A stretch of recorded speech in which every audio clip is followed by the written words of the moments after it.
የጠላቶቻችን ፍላጎት እኛን መበተንና መለየት ነው።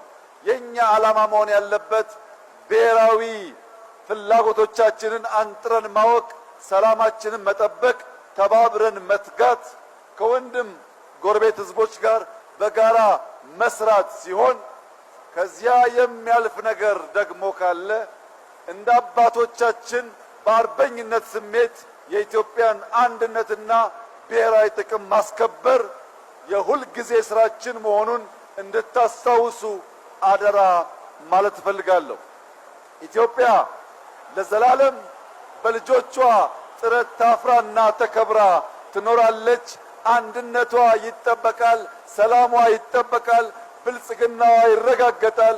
የኢትዮጵያን ሰላም አንድነት የማይሹ በተለመደው መንገድ በክንዳችን ይፈርሳሉ። እኛ ጸንተን እንኖራለን። አመሰግናለሁ።